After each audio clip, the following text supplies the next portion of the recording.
Hey guys, welcome back to Library Says. My name is Jamie, and today I am doing the stay-at-home book tag. I was tagged by Sophie Snow, and I will link her video down below for you to go check out. So there are 8 total questions plus a bonus question, each asking for a book recommendation inspired by a different thing that is happening right now because we're all staying at home. Let's get started. The first question is inspired by lying in bed all day, and it is, what is a book you could or have read in one day? This one's easy for me. The Hating Game by Sally Thorne.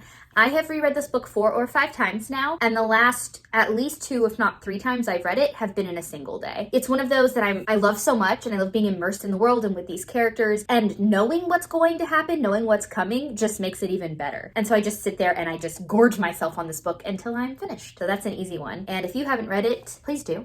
Number 2, inspired by snacking, and it's what's a guilty pleasure book? So for me, I don't really believe in guilty pleasures. I don't think you should feel guilty for anything you read and anything you enjoy reading. But in the spirit of the question, I'm going to go for favorite comfort books that are not necessarily books I would recommend to the masses. These are historical romances. I've picked a selection here of historical romances that I read for the first time when I was a young teenager, because that's when I started reading romance, primarily historical. And all 3 of these have elements that probably wouldn't fly now, wouldn't get published now. The dynamics between the male and female character are a little iffy maybe, but I read them at a young and impressionable age. And so for me, these books are just ones that I've read so many times, and I love them and I love the characters, though I'm not going to necessarily say you should go out and read these. That is Hidden Fires by Sandra Brown. This is sort of a cowboy-esque romance with an arranged marriage element. Fires of Winter by Johanna Lindsey. This was originally published in the 70s with all that might imply about it being a romance novel,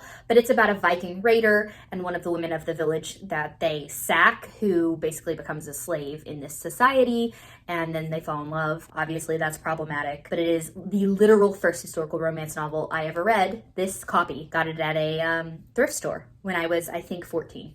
And then we have The Prisoner by Karen Monk. This is a fake marriage because he's a fugitive and she's raising a bunch of children that he thinks are hers but actually aren't, and there's a lot of secrets. It's good stuff. It's good stuff. So all 3 of those are ones that I've reread over and over and over. And if I just need to sink into a romance novel that I'm very comfortable with, that I know all the ins and outs of, and that I would never necessarily recommend you go pick up, one of those 3 are a pretty safe bet. All right, the third question is inspired by Netflix, and it is, what is a series you would like to start? So for me, this is the Mistborn series. I have somehow never read a Brandon Sanderson. He is one of my best friend's favorite authors. I don't know how she's still friends with me, that it has been so many years and I've never read a Brandon Sanderson. She's desperate for me to read the Mistborn series so she can reread them with me. So I should probably do that. Number 4 is inspired by Deep Clean, something I should probably do. And it's a book that has been on your TBR for ages. If you've watched my TBR tag, which I will put in the cards up above if you want to check it out, you know I don't generally keep a TBR for a really long time. I keep my TBR cleaned out, so it is only stuff that I actively want to read, not stuff that's just there in case I might want to read it one day. So if there are books on it that have been on it for a long, long time, it's because I still really do want to read them. I just, for whatever reason, haven't made it to them yet. And the book I've decided to include here is House of Leaves by Mark Z. Danielewski. So if you know anything about this, it's a sort of mystery, thriller, horror, I think, but it is huge. It's told strangely, like pages backward, upside down, words written in spirals, inserts of like newspaper articles. Like, it is an endeavor to get through, and it's definitely not a standard novel. And so definitely the reason I have wanted to read it for so many years and haven't is because it's very intimidating. But I do want to read it, and maybe I need to just sit down and make myself read it. Number 5 is inspired by Animal Crossing, and it is a book that you have purchased due to its hype. If you've seen my last Cold Brew Conversations video where I talk about why I don't usually buy books, you know that I don't buy physical books I have not read. I only buy books I've read and loved if I want them like physically as part of my collection of books. For this one, it's not a book I physically purchased. It's a book I got the audiobook for using the romance package, which I do have on Audible. It's Blood Oath by Kate Wagner and Kelly St. Clair. It's a fantasy romance, and I could not see it all over Goodreads. Like, anytime I was on Goodreads, a review for it popped up on my feed, and everyone was obsessed with it. So I saw that it was part of the romance package, and I could get it for free. What I didn't realize is that it is independently published, so it does have a lot of editing it needs done, and it's also YA, and I thought it was adult. Considering it has like a half-naked man's torso on the cover, I think there's some interesting marketing choices there. But basically, I didn't get through very far, so I did buy it because I couldn't stop seeing it everywhere, but also DNF'd it.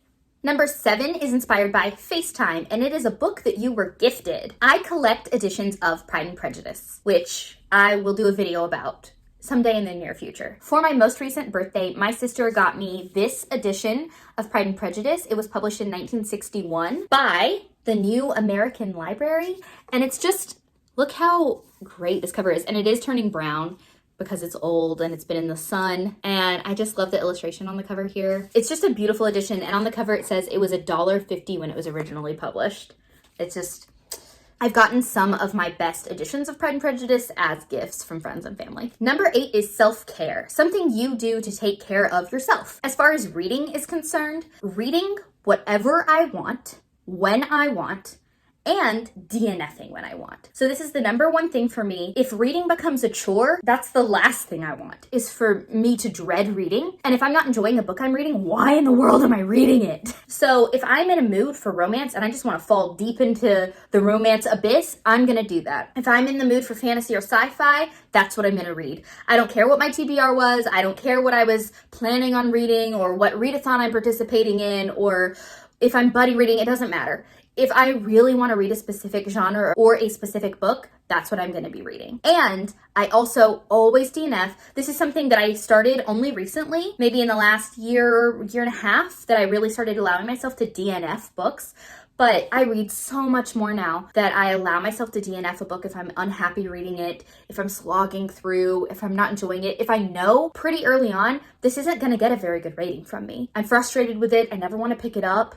That negatively affects my mood and slows down my momentum for reading, and is the number one way that I can make myself fall into a reading slump. So I allow myself to DNF books, and whatever I feel like I want to read, that's what I'm going to read. And then the bonus question, what is an upcoming release you are excited for? This is Wild for You by Kendall Ryan. This is the 5th book in the Hot Jock series. I started the 1st book in this series and DNF'd it. Randomly read the 4th book in the series and loved it, and the 5th book comes out next month, and I'm just super eager to read it for some reason, even though I haven't read the rest of the series, and I've already DNF'd one of the books in the series, so there's absolutely no guarantee that I love this book, but the premise sounds good, and I really liked number 4 in the series, so I'm excited to give it a go. So that's it. That is the stay-at-home book tag. Thank you so much to Sophie for tagging me. Like I said, her video is linked below if you want to go check it out. I have decided for this one that everyone should do this video, so I'm just gonna blanket tag you. If you're watching this and you want to do it, please do, and I will catch you guys in the next one. Bye.